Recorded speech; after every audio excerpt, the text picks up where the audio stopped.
이번에 지슈라2 덱스 마우스와 비슷한 시기에 출시된 게이밍 키보드가 있습니다. 바로 이 모델인데요. 외관 디자인부터 RGB, 타건까지 게임할 맛이 제대로 나더라고요. 근데 막상 써보니까 단점도 동시에 느껴졌거든요. 안녕하세요, 발품남입니다. 바로 직전에 지슈라2 덱스 리뷰했었죠. 아직 리뷰 못 보신 분은 이 영상도 같이 시청해보시길 추천드릴게요. 오늘 소개할 제품은요, 게이밍 기어 브랜드 중 인지도만큼은 가장 높다고 생각해요. 물론 바와 까를 모두 보유하고 있지만 그래도 저는 돌고 돌아 로지텍이 되더라고요. 로지텍 G에서 오랜만에 새로운 기계식 키보드를 출시했는데요. 참고로 G915X, G915X 라이트스피드 TKL, G915X 라이트스피드 세 가지로 나눠서 출시가 됐는데 저는 넘버 패드가 포함된 무선 모델을 사용했어요. 일단 여느 기계식 키보드와 다른 점은 로우 프로파일 스위치 키보드라는 거고요. 스위치는 청축, 갈축, 적축 세 가지 중에 고를 수가 있습니다. 근데 색상이나 모델별로 제공되는 스위치의 차이는 있으니까요. 이건 꼭 확인해 보시고요. 전작과 비교를 하면 로우 프로파일은 비교적 최근 출시한 G515도 있지만 외관으로 봤을 때 가장 비슷한 모델은 G913이 있었죠. 외관은 상당히 많이 닮아 있는데요. 근데 이건 나온 지 5년 가까이 되었고 아쉬움도 꽤 있었던 모델로 기억을 하거든요. 그래서 로우 프로파일 키보드를 좋아하는 분들이라면 이번 모델이 매우 반갑게 느껴질 겁니다. 전작 대비 개선이 되고 재밌는 기능들도 새롭게 추가된 게 있으니까요. 제품의 특징 하나씩 살펴보도록 하고요. 또한 실사용하면서 느낀 장단점도 영상 중간중간 테스트하면서 말씀드릴 테니까요. 끝까지 살펴보시기 바랍니다. 그럼 바로 출발해 보겠습니다. 박스부터 뜯어볼게요. TKL과 풀배열 모델의 구성품은 동일해요. 키보드 본체와 라이트 스피드 무선 수신기, 어댑터, USB-C 타입 케이블, 사용 설명서가 제공됩니다. 다음으로 키보드 살펴보도록 할게요. 먼저 디자인을 살펴보면 로우 프로파일이라는 게 가장 눈에 띄죠. 전체적으로 낮은 키캡과 얇은 두께의 하우징을 확인할 수가 있습니다. 얇지만 그렇다고 가볍지는 않은데요. 알루미늄 바디라서 1080g으로 꽤 묵직한 편이에요. 얇지만 사이즈는 꽤 크죠.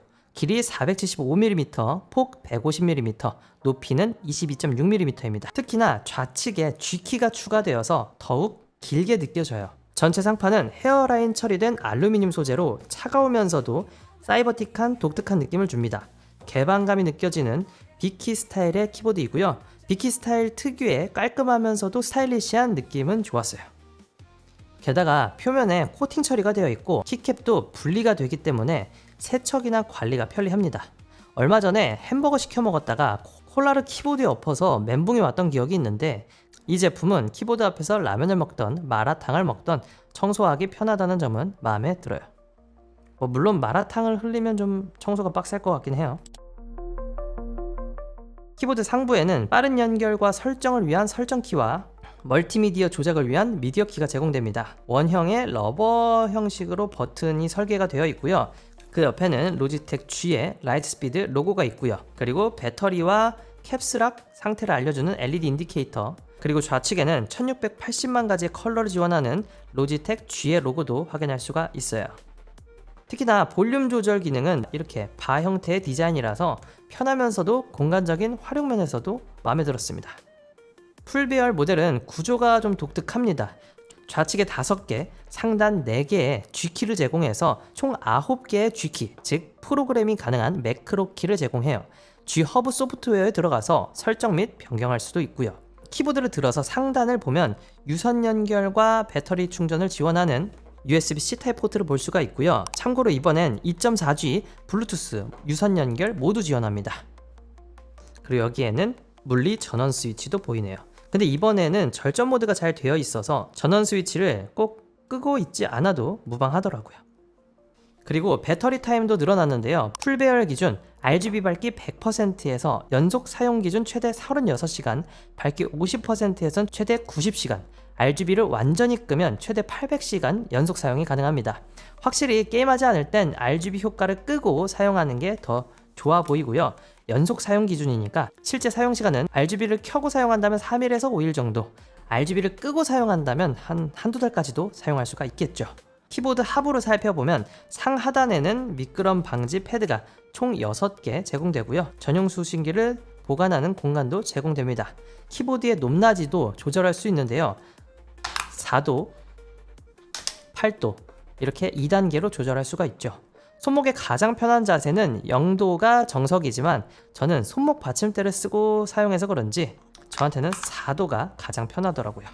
이렇게 각자에게 맞는 편한 자세로 사용하시면 되겠고요. 이렇게 측면에서 살펴보면 스텝스 컬처 2가 적용되어 있지 않은 모델임은 참고하시고요. 로우 프로파일인 만큼 키캡은 정말 얇습니다. G915X는 PBT 소재의 이중 사출 방식으로 제작되었고요. 투명한 소재는 LED를 투과시키고 손이 닿는 외부 재질은 PBT 플라스틱으로 마감을 해주었어요. 그리고 미끄럼을 방지해주는 표면 코팅 처리도 되어 있어요. 이처럼 마감이나 사출 퀄리티는 훌륭했습니다. 그리고 키캡 체결 방식도 십자 구조로 변경됐어요. 내부에 사용된 키 스위치가 카일의 초크 V2, 로지텍 GL 스위치라서 동일한 계열의 키캡과는 어느 정도 호환도 가능합니다. 다음은 타건입니다. 스위치는 청축 클릭키, 갈축 텍타일, 적축 리니어 총 3가지가 있고요. 쉽게 말해서 탁탁탁탁, 다각다각, 서걱서걱 리니어로 갈수록 부드럽고 타건할 때 걸리는 소리가 줄어든다고 보시면 돼요. 작동거리는 1.3mm, 텍타일 기준 키압은 45g입니다.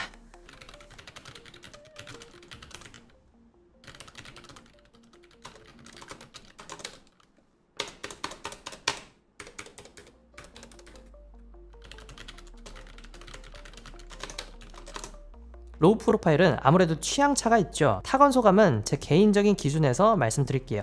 우선 게임용으로 쓰기에는 구분감과 반발력이 좋아서 마음에 들었어요. 낮은 키 스위치와 키캡의 높이로 인해서 인게임 내에선 빠르고 연속적으로 누르기에도 유리했습니다. 다만 사무용 겸용으로 쓰긴 불편함이 느껴졌는데요. 구분감은 준수한 편인데 아무래도 키캡이 낮으니까 타건 치는 맛은 좀 부족했고요.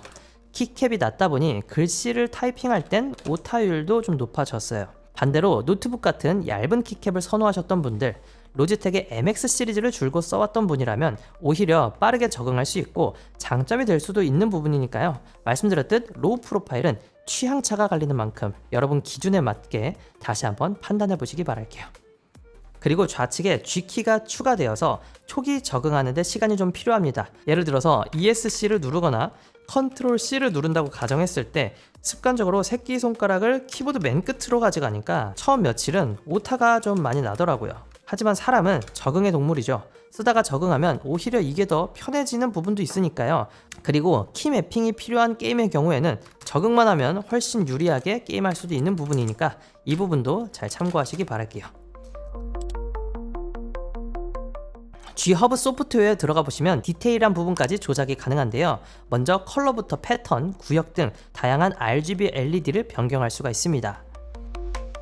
그리고 베이스, 펑션, G시프트 등 3개 레이어의 키 매핑을 변경하고 게임 모드 활성화 시 비활성화되는 키를 지정할 수도 있어요. 이런 부분은 말로 하면 좀 복잡해 보일 수는 있으나 막상 해보면 재밌기도 하고 은근히 유용한 기능이니까요. 만약 구매하시는 분들은 시간 나서 세팅해 보시길 추천드릴게요. 이번에 또 재밌는 기능이 추가됐는데요. 로지텍 G의 일부 무선 마우스와 키보드는 하나의 USB 수신기로 키보드와 마우스를 동시에 연결할 수 있어요. 로지텍 G 허브 프로그램을 열고 설정창에서 장치 페어링 도구를 눌러서 마우스 페어링, 키보드 페어링 중 선택하여 두 제품을 묶어주면 됩니다. USB 포트를 최소화할 수 있으니까 로지텍 기기를 주로 쓰는 분들에겐 정말 유용한 기능이 되겠죠. 자, 먼저 가격 말씀드릴게요. 출시일은 2024년 9월 26일, 텐키리스 출시가는 259,000원, 풀배열 출시가는 279,000원입니다. 기계식 키보드 치곤 가격이 좀 높죠. 다 마음에 들었는데 가격 때문에 좀 망설여지는 분들도 솔직히 좀 있을 것 같아요. 근데 또 이런 느낌의 키보드를 좋아하는 분들이라면 이거 말고 딱 떠오르는 대체제는 없거든요. 그만큼 유니크한 모델이긴 해요. 어디서나 볼 수 있는, 공장에서 쉽게 찍어낼 수 있는 대중적인 그런 키보드가 아닌 만큼 유니크함에서 오는 상대적으로 높은 가격은 어느 정도 감안할 필요는 있겠습니다. 그래도 좀만 더 낮춰줬으면 안 됐었나 싶긴 해요. 디테일한 장단점은 앞서 설명드린 부분 파트별로 참고해서 보시면 되겠고요. 이번 영상은 여기서 마무리하도록 하겠습니다. 세상에 완벽한 제품은 없으니까요. 영상 보시고 내 취향과 예산에 맞게 잘 고민해 보시기 바랄게요. 언제나 선택은 여러분의 몫이고요. 그럼 오늘도 합리적인 구매하시기를 바라며 저는 인사드리겠습니다. 오늘도 득템하세요. 고맙습니다.